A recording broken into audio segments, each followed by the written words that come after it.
অন্তর্বর্তী সরকার স্পষ্টভাবেই ঘোষণা দিয়েছে যে ফেব্রুয়ারির প্রথমার্ধেই ভোট হবে, তারপরে অনিশ্চয়তা কাটছে না। তাহলে এই অনিশ্চয়তা তৈরি করছে কারা?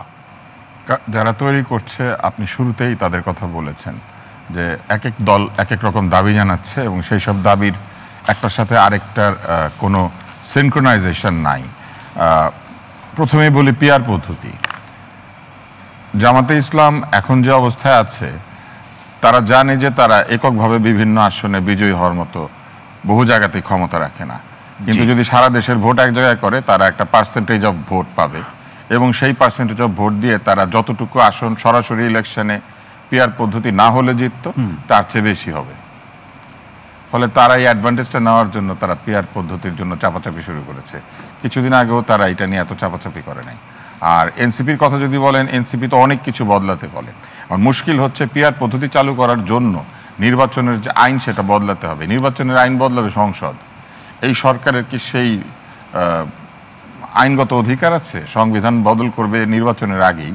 নির্বাচন হোক, এটা সবাই চায় এই জন্য যে যা কিছু পরিবর্তন হবে সংবিধানের, সেই পরিবর্তন নির্বাচিত জনপ্রতিনিধিরা করবেন এবং নির্বাচিত জনপ্রতিনিধি ছাড়া বাংলাদেশের সংবিধানে অন্য কেউ হাত দেবেন কেন? পৃথিবীর কোথাও কেউ এইভাবে সংবিধান কাটাছেঁড়া করতে পারে না, বিশেষ করে এমন একদল মানুষ যেই মানুষেরা আসলে নির্বাচিত জনপ্রতিনিধি না। কিন্তু আবার এটাও তো বলা হচ্ছে যে আসলে একটি ভালো নির্বাচনের জন্য আইন কিংবা নির্বাচন সংশ্লিষ্ট যে প্রাতিষ্ঠানিক যে সংস্কারগুলো আছে, সেগুলো যদি সকল রাজনৈতিক দল এক থাকে বা এক করা যায় ভালোর প্রশ্নে, তাহলে সরকার সেটি করতে পারে। বর্তমান সরকার না, সকল রাজনৈতিক দল এক হচ্ছে কোথায়? মানে আপনি একাধিক রাজনৈতিক দলকে রাজনীতি করতে দিচ্ছেন না এখন। তো কাউকে আপনি রাজনীতি করতে না দিয়ে বলেন কিভাবে সকল রাজনৈতিক দল একমত হচ্ছে? ওই দলের ভোটার নাই? অন্য যারা রাজনীতি করতে পারছে না তাদের ভোটার নাই? জাতীয় পার্টিকে যেভাবে কোণঠাসা করেছেন তাদের ভোটার নাই? তাদেরও তো পার্সেন্টেজ অফ ভোটার আছে বাংলাদেশে। তাহলে সবাইকে এক করলো কোথায়? কিছু লোককে বাইরে রেখে বাকিরা মিলে সিদ্ধান্ত নিচ্ছে। ভোটারদেরকে বাদ দেওয়ার তো কোনো ক্ষমতা নাই কারো। আপনি দল নিষিদ্ধ করে দিতে পারেন, দল নাই, কিন্তু ভোটারদের মতামত তারা কিভাবে দিচ্ছেন? সেই ভোটাররা যাদের দল হাওয়া হয়ে গিয়েছে, তো এইটা তো বলতে হবে। দল হাওয়া হয়েছে, দলের নেতারা হাওয়া হয়ে গিয়েছে, তারা অপরাধ করেছে, তাদের শাস্তি হবে, বিচার হবে, সব কিছু ঠিক আছে, কিন্তু দলের ভোটাররা কি হাওয়া হয়ে গিয়েছে? তারা তো তাদের কাউকে না কাউকে ভোট দিতে চায় বা দেবে। তো সেই ভোটটা হিসাবে নেন, তারপরে পরিবর্তন করেন। তো সেই ভোটটা তো তারা কাউকে দিবে, তো সেই ভোটটা তাদেরকে দিতে দেন। নাকি ভোটাররাও নিষিদ্ধ হয়ে গেছে? এই বাংলাদেশের যেই সংবিধানই আসুক, কোনো ভোটারের ভোট দেওয়ার অধিকার কেড়ে নিতে পারবেন আপনি? এটা তো সম্ভব না।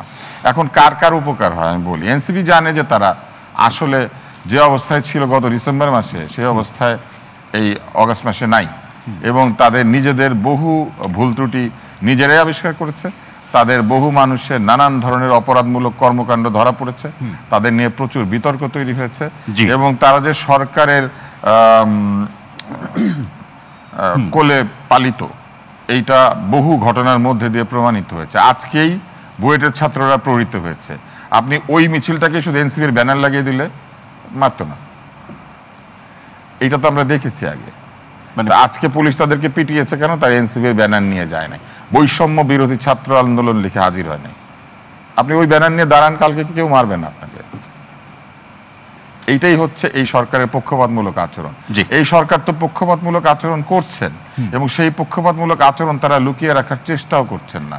তারা বেশ নির্দ্বিধায় উন্মুক্তভাবে এই পক্ষপাতমূলক কথাবার্তা বলছেন। এই সরকারের প্রেস সচিব বলেছেন উনি দল গঠনের আগেই সেই দল করার জন্য যিনি বের হয়ে যাচ্ছেন উপদেষ্টা মণ্ডলী থেকে, উনিই হচ্ছেন বাংলাদেশের ভবিষ্যৎ প্রধানমন্ত্রী। এ তো ভোটারকে রীতিমতো অবজ্ঞা করা। ভোটাররা তাকে প্রধানমন্ত্রী ভাবে কি না, এই চিন্তা তারা করেছেন? উনি ওনার ব্যক্তিগত মতামত দিয়ে দিয়েছেন একটা সরকারি পদে বসে। এটা কি কেউ দিতে পারে? আমরা দেখি নাই এনসিপির লোকজন বিনা বাধায় প্রবেশ করে, গিয়ে প্রধান উপদেষ্টার সঙ্গে দেখা করে ফেলে, অথচ বিএনপির মতো বড় দলকে অপেক্ষা করতে হয় বাইরে 3 দিন 4 দিন, তার সঙ্গে অ্যাপয়েন্টমেন্ট চাইতে হয়। তো এটা আমরা দেখি নাই।